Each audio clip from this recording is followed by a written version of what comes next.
There are days in life when you realize you're standing on the edge of an abyss. For me, that day was when David left, and I found myself completely alone.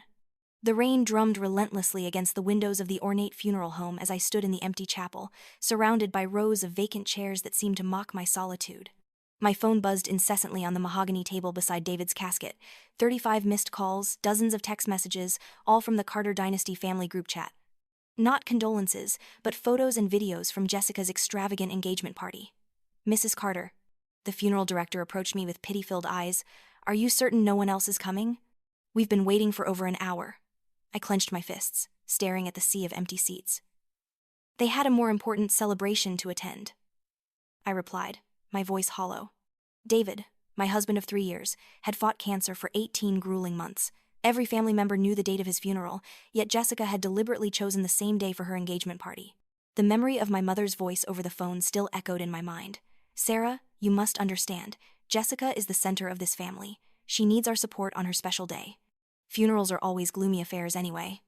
Jessica's laughter had tinkled in the background like broken glass. The final betrayal came in a text from Lisa, my supposed best friend since high school. "Sarah, sorry I can't make it. Jessica asked me to be her maid of honor. You understand, right?" "Rest in peace, David." I crushed the phone in my trembling hands. That night, I returned to our empty apartment, the silence suffocating. While mindlessly browsing my laptop, I accidentally stumbled upon another group chat, one I wasn't part of. Operation Jessica. The messages that filled the screen shattered what remained of my naive hope. Jessica had written, "Mom, I can't believe Emma is making such a big deal about this. David's funeral on my engagement day? She's trying to sabotage me, isn't she?" My father's response was swift. "Sweetheart, don't worry. He's dead now. Just part of the past. Focus on your future. Mom and I will handle Emma." My mother had added, "We need to help Emma move on quickly. She can't live in grief forever." David wouldn't want that either. Then came Jessica's most chilling message. "By the way, how much life insurance did David have? I wonder what Emma will do with all that money." I sat frozen in disbelief. Their indifference wasn't just callousness, it was calculated manipulation. Tears no longer came. Instead, a cold fury settled in my chest. I walked to David's safe and found a small locked box I'd never noticed before. Inside were numbered documents and a handwritten letter in David's familiar script. "My beloved Sarah," the letter began, "if you're reading this, I'm no longer with you. I know you're heartbroken, but I also know you're stronger than you realize. I've seen how your family treats you and me. They never deserved your loyalty. I've prepared for this moment. The documents in this box contain the truth. Use them to protect yourself and our honor. Don't let them take everything from you. Live the life we dreamed of together. I love you. Forever." The documents were devastating.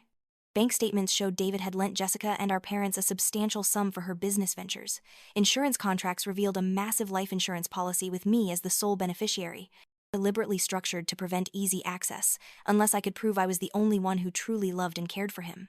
Most damning were audio recordings of phone conversations where my family expressed contempt for David, asked for money, and even wished he would hurry up and die to stop being such a burden. Text messages from Jessica and my parents showed their refusal to visit David in the hospital, using flimsy excuses while demanding financial support. The transformation within me was immediate and irreversible. From grief to determination, from victim to warrior. They trampled on our love, David. I won't let them rest easy. The week following the funeral, my family launched their assault. My mother called with feigned sweetness. "Sarah, darling, have you thought about David's insurance money? Your uncle has a very reputable investment company." Jessica arrived at my apartment the next day, her voice sickeningly sweet. "Little sister, David would want us all to live well. I need a large sum for my wedding. You won't use it all anyway, right? He's gone now. It's just money." Her eyes fixed greedily on David's expensive Rolex watch on the table. "This watch is beautiful. Jake would look great in it." The breaking point came when Jessica actually grabbed David's watch and slipped it onto her fiancé's wrist, laughing triumphantly. "Little sister, don't keep things that cause you pain. We're helping you move on." I snatched the watch back, my voice ice cold. "This belonged to David. No one has the right to touch it." The family dinner that followed was a nightmare. My mother publicly introduced a new prospect for me. "Sarah is ready to move on. She'll meet my friend's son, a talented doctor." I stood up, slamming my hand on the table. "Enough! David died 3 weeks ago. What do you think I am? A toy for you to arrange my life with?" Jessica's cruel response cut deep. "You're pathetic and dramatic, Sarah. He's dead. You can't keep clinging to a ghost just to make us all uncomfortable. Everyone's watching." I looked directly into Jessica's eyes and spoke slowly, clearly. I'd rather be pathetic and dramatic with my love than fake and greedy like all of you. The dinner ended in chaos, everyone turning their backs on me. I heard whispers. She's lost her mind. We need to separate her from us. Completely isolated, with even colleagues avoiding me due to rumors about my severe depression, I found refuge in unlikely places. At a cancer support group, I met Maria, an elderly, wise woman who saw through everything. Grief shows you who people really are, child. The ones who disappear were never really there. Frank, David's colleague, also reached out. David was a wonderful friend. I know he didn't deserve how your family treated him. He handed me a small USB drive. David prepared this. He wanted you to have it when you were ready. The USB contained higher quality recordings and emails from my family to David during his illness, with content even worse than the group chat. He's dying soon, right? Finally, we'll be debt-free. I decided to hire private investigator Blackwood, a seasoned, discreet detective. I need you to investigate everything about my family, especially Jessica. I want to know what they did to David and to me. Jessica announced her wedding date, David's birthday. She even asked me to be her maid of honor. It'll be good for you, Sarah. Help you forget your sadness. I accepted with a cold smile, knowing this was my final opportunity to end everything. My plan was to use Jessica's wedding as the backdrop for a grand memorial to David while exposing my family's true nature to all the guests. The night before the wedding, Sarah, Maria, Frank, and Blackwood assembled. Blackwood presented his findings. Jessica and our parents had manipulated David into lending them money, then sought to accelerate his death to claim his assets. While there was no direct evidence of harm, there was clear proof of medical negligence and psychological pressure. Jessica had also committed fraud in her job, using the family's reputation for advancement. I organized all the evidence, recordings, messages, David's will, Blackwood's report.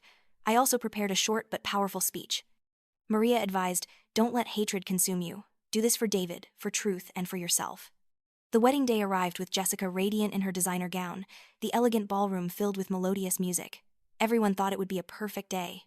I appeared in an elegant black dress that exuded power rather than mourning. Instead of taking my place as a bridesmaid, I walked straight to the center stage where a microphone awaited the bride and groom's speeches. A terrifying silence fell as I took the microphone, looking directly at Jessica and my family. Today is a special day. Not only is it my sister's wedding, but it's also my husband David Carter's birthday. Jessica and my parents turned pale. Before we celebrate love, I continued, each word like a dagger, I think we should remember another love. A love that was trampled, a life that was cut short, by the very people sitting here. I began reading David's will aloud, accompanied by recorded conversations and text evidence playing through the ballroom's sound system. My mother's recorded voice echoed, "Why does he keep clinging to that meaningless life? So troublesome." Jessica's text appeared on screens, "When David dies, Sarah will have insurance money. We can take advantage of her." My father's recording of refusing to visit David in the hospital because he was busy playing golf. The guests' reactions progressed from shock to whispers to furious stares directed at my family. An elderly woman in the front row gasped audibly, "How could they?" A prominent businessman whom my father had always tried to impress stood up and walked out, shaking his head in disgust. Jessica's future mother-in-law, Mrs. Henderson, turned to my mother with venom in her eyes. "Is this true? Did you really abandon a dying man?" Jessica screamed, "You're insane, Sarah! Stop this right now! You're ruining my wedding!" Her voice cracked with desperation, her carefully applied makeup now streaked with tears. I laughed coldly. Ruining? Or revealing the truth? Who really destroyed a person's life? Jake, Jessica's fiancé, stepped forward, his face pale with horror. "Jess, tell me this isn't true. Tell me you didn't really say those things about Sarah's husband." Jessica grabbed his arm frantically. "Baby, you don't understand. She's twisted everything. Sarah has always been jealous of me." But Jake pulled away, looking at her as if seeing a stranger. "The recordings, Jessica. Your own voice. I heard you laughing about a dying man's suffering." I detailed how they abandoned David, how they exploited me after his death, how they tried to steal our assets and dignity. While my husband was dying, I continued, my voice growing stronger with each word. Jessica sent him a text asking when he would stop being dramatic about his cancer. When David lost his hair from chemotherapy, my mother told him he looked disgusting and refused to be seen with him in public. When he begged them to visit him during his final week, my father said he was too busy watching a golf tournament. The ballroom erupted in horrified gasps. Several guests were crying openly. Mrs. Henderson ripped off her pearl necklace and threw it at my mother's feet. "You disgust me, Eleanor Carter. 20 years of friendship, and I never knew what a monster you truly are." My mother, for the first time in her life, sat speechless, her face ashen. Jessica made one last desperate attempt. "She's lying. She recorded us illegally. This is entrapment." But her voice was drowned out by the sound of chairs scraping as more guests stood to leave. The reverend who was supposed to officiate the ceremony approached me quietly. "Mrs. Carter, I cannot in good conscience continue this ceremony. What I've heard today, it goes against everything sacred about marriage and family." Frank stood up with a small cake decorated with David's favorite baseball team's logo. "Today is David's birthday. He was a good man, a true friend who deserved so much better than this. Anyone who wants to join us in remembering him is welcome in the next room. We have a small memorial gathering for those who truly loved David." Maria and the cancer support group rose. Some guests who had known David or felt disgusted by what they'd heard began following Frank. The ballroom gradually emptied.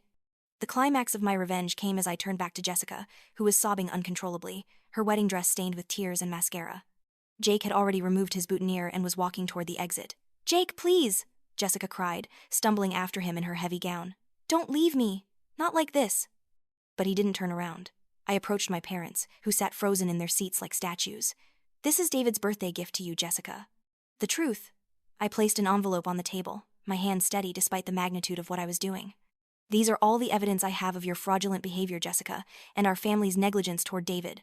I've sent copies to the police, the medical board, and relevant authorities. The insurance fraud investigation begins Monday morning." My father finally found his voice, his face purple with rage. "You vindictive little witch, you've destroyed our family." I turned to face him one last time. "No, Dad. You destroyed our family the day you chose money over human decency, the day you laughed at a dying man's suffering. I just made sure everyone else could see what you really are." As I walked toward the door, Jessica's voice cracked behind me. "Sarah, please, we're family, we can fix this." I paused at the threshold, not turning around. Family doesn't abandon each other in their darkest hour. Family doesn't celebrate when their loved ones are suffering. You're not my family anymore. The sound of my heels clicking against the marble floor echoed through the now empty ballroom like a final punctuation mark to the end of my old life. The Carter family scandal exploded across local media within hours. By evening, Cruel Carters was trending on social media. Videos of Jessica's wedding breakdown went viral, shared millions of times with captions like "When karma crashes your wedding" and "The bride who got served justice instead of cake." Their reputation was destroyed completely.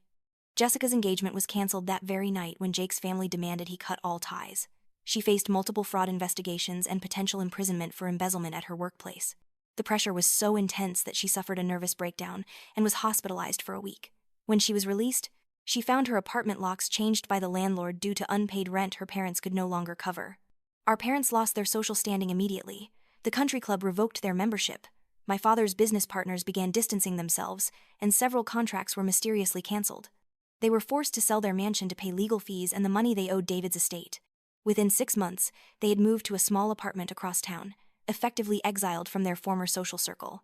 The most satisfying moment came 3 months later when Jessica, desperate and broke, tried to contact me through Maria. She wanted to make amends and asked if we could start over as sisters. Maria delivered the message with a knowing smile. "She's asking if you might consider helping her financially. Given your new foundation success," I simply replied, "Tell her that David sends his regards from beyond, and that some bridges, once burned, can never be rebuilt."